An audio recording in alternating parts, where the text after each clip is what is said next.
This is a full guide to turn you into a public speaker that can capture the attention of any audience on command. Because after spending more than 4,000 hours speaking in front of crowds, I have learned exactly how to unlock insane confidence on stage. And it all comes down to 7 ideas that will change the way you think about public speaking forever. We're about to go over how to use your body to deliver a message in a way that makes people listen and that lands, how to quiet your critic inside to stay present and connected to your message, and to show you that you already have everything you need to make any audience love you. Idea number 1 is quiet your critic. Sometimes our biggest creative enemy is ourselves. That's right, you and me.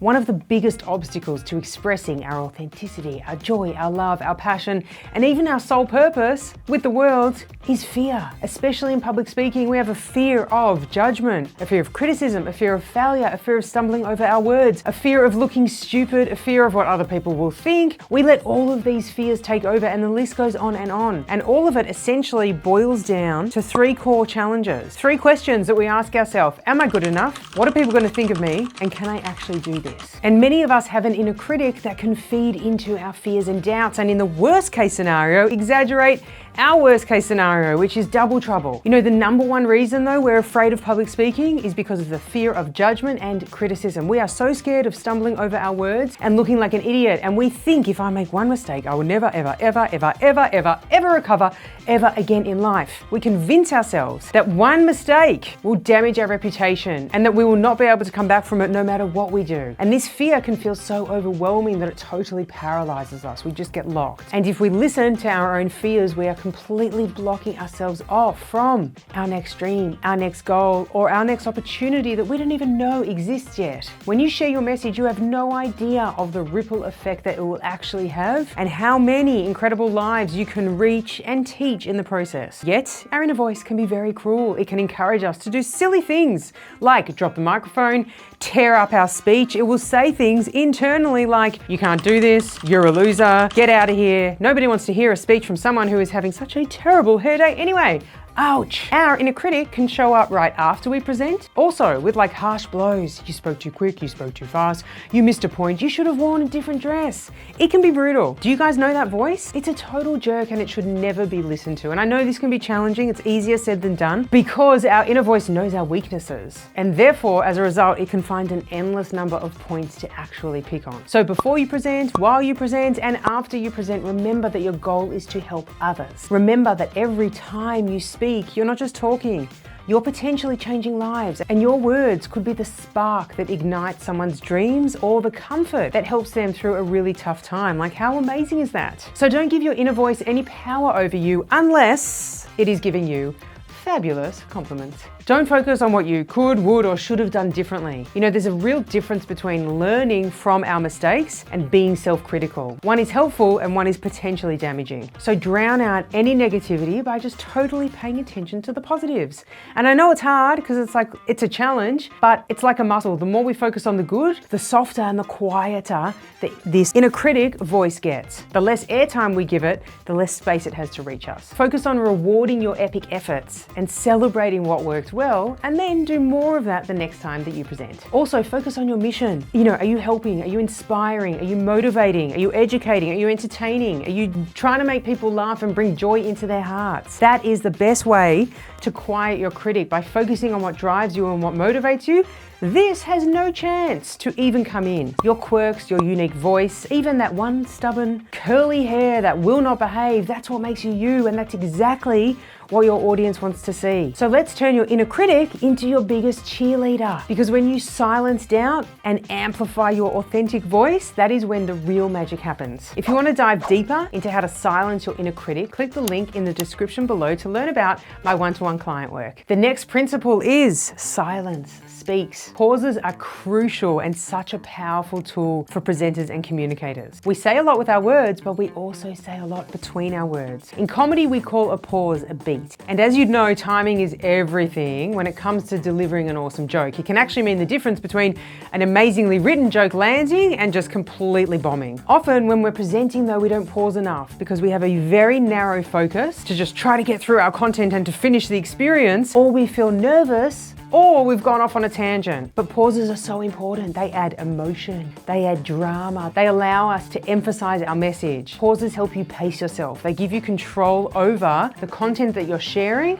the pace you're delivering, and also the way your message lands, because you create the spaces for the audience to actually hear and digest what you're saying. And pauses can also help anchor you to make sure that you don't like catapult into complete ramble mode. Because if you're speaking fast with no breaks, that is a lot for an audience to actually take on. So pausing gives your audience a chance to actually digest what you're saying. Plus, they allow us to actually emphasize certain points. So for example, if I said to you, the saddest day of my entire life was the day that my cat died. I sound pretty heartless, right? What if I add some pauses? The saddest day of my entire life was the day that my cat died. Okay, I didn't change anything else about my body language. My hands sort of stayed in this region. Everything changed in terms of the emotion, the impact, and the meaning just because I added in pauses. So the reason we actually speed up is because we feel pressure, all eyes are on us. And in that moment we think, oh my gosh, I've just got to go fast because I don't want anyone to be waiting. The time in between feels really awkward to us. But pausing is actually the antidote to umming and ahhing and saying like and but and all of those filler words that we don't actually need. Because if we intentionally pause and give ourselves permission to pause, we don't need to fill the space. We fill the space because we're racing, because we feel uncomfortable, and we're not filling it intentionally with words that actually serve our message or our audience. And there are a lot of different types of pauses. I did an emotional pause before. We have a power pause. This is when you use a deliberate pause right after making a point. This gives your audience a moment to absorb the information and really emphasizes its importance from you as a speaker or presenter. It's like putting an exclamation mark on your words that you share. We also have the curiosity pause. So this is pausing before revealing something exciting or surprising. This creates anticipation and it helps your audience stay on the edge of their seats as they're waiting for you to reveal what comes next. We also have the reflective pause, which might come after asking a rhetorical question. You can just pause and allow your audience to ponder and invite them to have a space of wonder and imagination. This actually encourages active listening and a personal connection with your content. It's like planting little thought seeds in your audience's mind and then allowing them to explore them and to go wherever they want with their imagination. And a little bit more on the emotional pauses and dramatic effect pauses. These are really good if you're sharing a poignant story or a touching moment to really allow the message and the emotion to actually sink in. This can create a very powerful shared experience with your audience. And just to categorize it, we also have the humor pause, which I have already spoken about. The beat, timing is everything. So in comedy, we actually use pauses to set up a punchline and importantly, to give the laughter space to breathe. Because if we go, as I said, way too fast, we take the chance for the audience to laugh away. Also, very often comedians are actually in charge of the laughter. So if they sense that a joke can actually have more than one laugh, they will stop and they will pause. And then that is a subconscious signal to the audience to go, oh, there's actually more space to laugh. And then they'll get more laughs out of it, which is amazing for them and the audience. And my favorite of all, the permission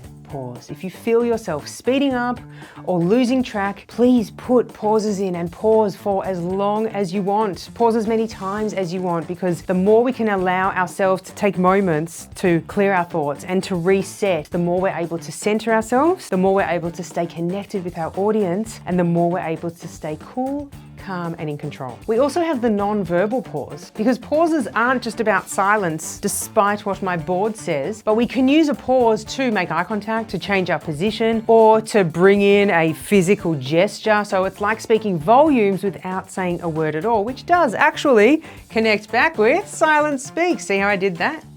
Drum roll.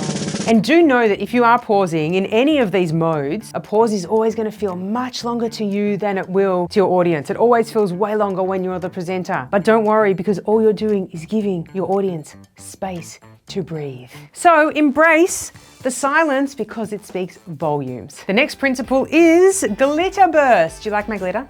So, do you know that up to 93% of our communication is nonverbal? People see you before they hear you. So your body can actually speak volumes without you even saying a thing. I mean, we can feel a vibe. We can pick up on someone's energy. The way we carry ourselves is huge, especially when we're presenting and communicating. You know, we've all got these amazing physical vessels, but when we get nervous, we stop using them. Even though we communicate every single day in our life, when all eyes are on us, it's like we forget everything we ever learned and we just freeze and we don't move anything. So part of what we need to do is learn and relearn how to bring in all of the elements that are so natural to us in everyday communication that we just forget when all eyes are on us. This is one of my favorite areas to teach in my one-to-one client work because so much of our confidence comes from our physical body. So when we learn to get back in our body and out of our head, we're able to express with authenticity and clarity, and we enjoy the process so much more. So if you want to learn more about my one-to-one client work, click the link in the description below. You know, so often we forget to use our beautiful bodies to bring our message to life, or we just forget to use them in the best way that we possibly can. So here's some body language do's and don'ts. Do not hold yourself off in any way that closes you off from your audience. Do not cross your arms. Don't have your hands in your pockets. Don't hunch and don't look down, because all of this means there's something blocking us from our audience. Because if any part of our body is crossed, there's a barrier. And if we're hunched down, we can't possibly be in our most confident posture. Like, how can I feel confident if I'm slouched? How can I feel confident if I'm hunched on one leg? How can I feel confident if my legs are crossed and my arms are crossed? So always have open body language at all times. Soon we're gonna get to the glitter. On the other hand, here's some body language do's. Do be open and expressive. Do you know, we've got more than 44 muscles in the face, so you want to use them. Number one, to show your beautiful smile.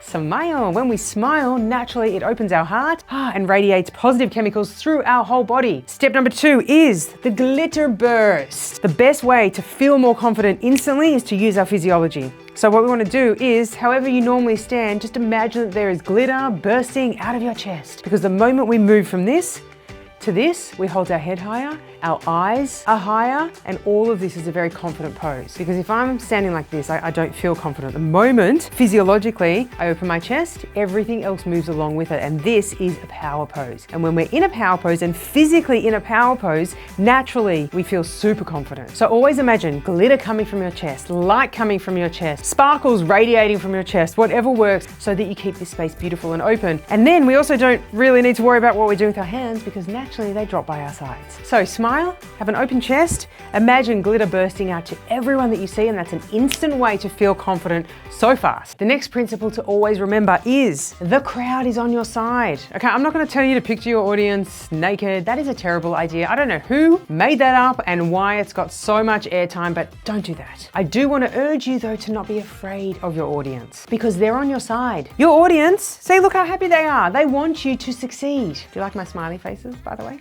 Yeah.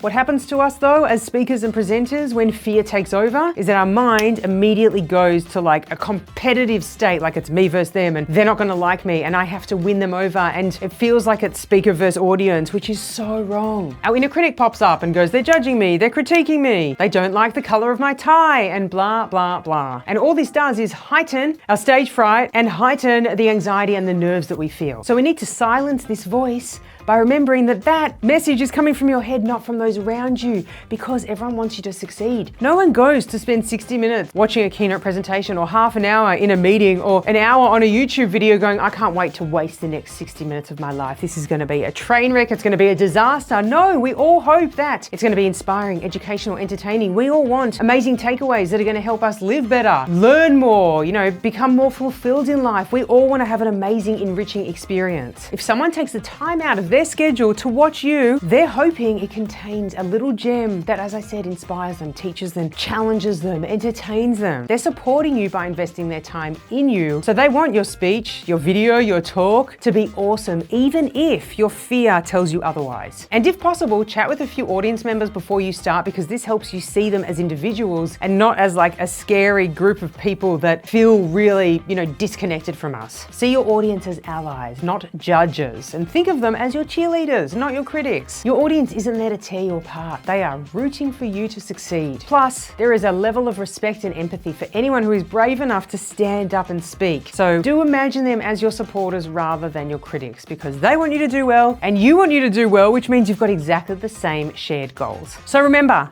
the crowd and all these happy people, are on your side. The next principle is one that I think Madonna would love. It is express yourself. So a common issue that presenters have is, what do we do with our hands when we're actually on stage or in the boardroom or on camera? So if we're feeling nerves, it's really easy to fidget. We can shuffle our papers, we can play with our top, we can wriggle our watch band. The audience picks up on all of these little nervous gestures. I mean, you would know as an audience member that if you see someone with these nervous movements, you can spot it a mile away. In everyday conversations, we naturally use our hands to express ourselves. So we should be using them also when we're actually presenting and communicating. So don't put them behind your back because it actually does create distance. A lot of people would choose to do this. Don't put them in your pockets, which I did already mention before, because it's awkward and it looks awkward, even if it feels comfortable to you. So instead, we want to intentionally use your hands to emphasize certain messages and use your gestures to bring special keywords to life. So for example, if I said to you, no hands, chocolate is everything to me,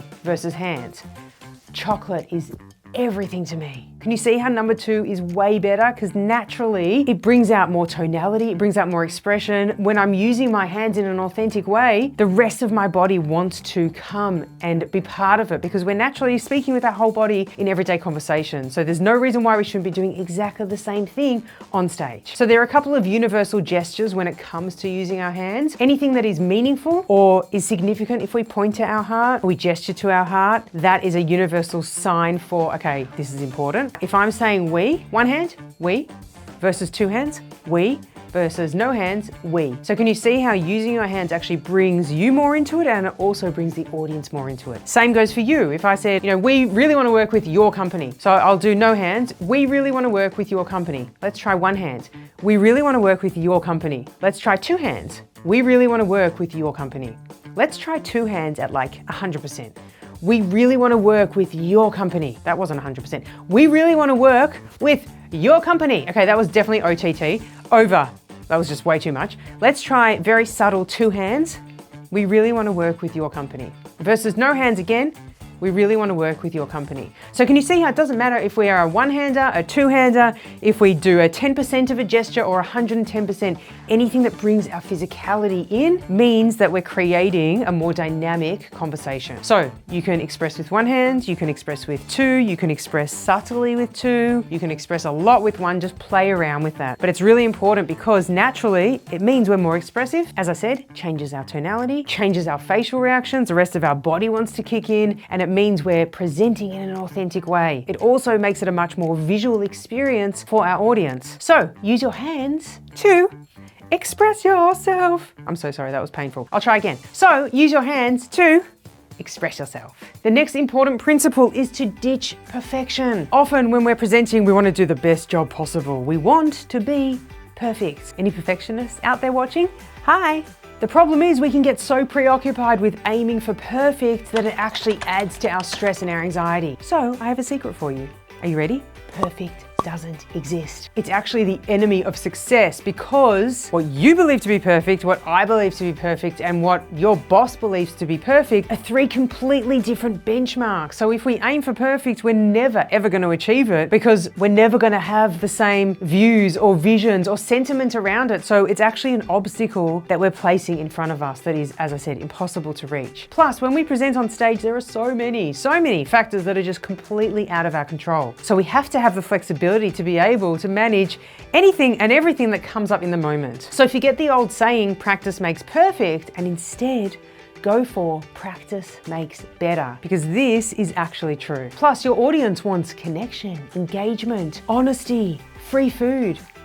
Not perfection. Perfection actually kills connection in a lot of ways, because if we're aiming for perfect, we lose the natural connection that audiences crave. Real connections happen when we're authentic, not robotic and super scripted and super rehearsed. Audience want to see a real person, not a polished perfectionist, which is really easy to spot. Imperfections make us relatable. Like a little stumble or an off-the-cuff moment can actually make you, number one, more relatable. Number two, it creates such a fun atmosphere. And number three, if you can actually manage that with grace, you become a total total rock star because everyone knows that that was not coming, but you handled it so well in the moment. Audiences love speakers and presenters who feel human. So embrace the little imperfections because they make you more approachable, they make you way more memorable, and they just make you more awesome. People don't tend to really like speakers who lose their cool over everything. So if we ditch perfectionism and we instead embrace mistakes and go, you know what, I don't know what's going to happen, but I know something is going to go pear-shaped today.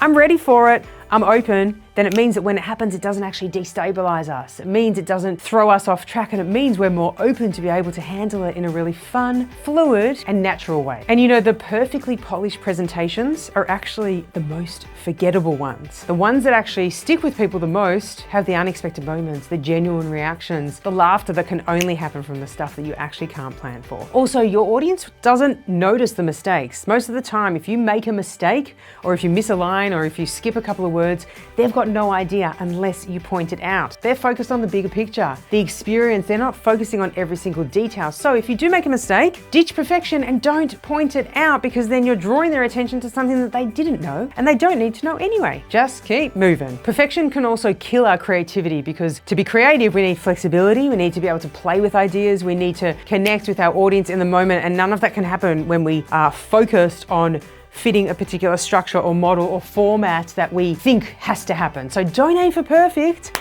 because it doesn't exist. If something goes wrong, laugh it off. Your ability to handle hiccups is going to impress your audience so much more than a flawless but robotic presentation. So ditch perfection. In my one-to-one client work, I teach you exactly how to handle unexpected moments with grace and to ditch perfection in a way that makes you feel really confident and really free. So if you want to learn more about my one-to-one client work, click the link in the description below. And the next principle is crowd compass, which means know your audience.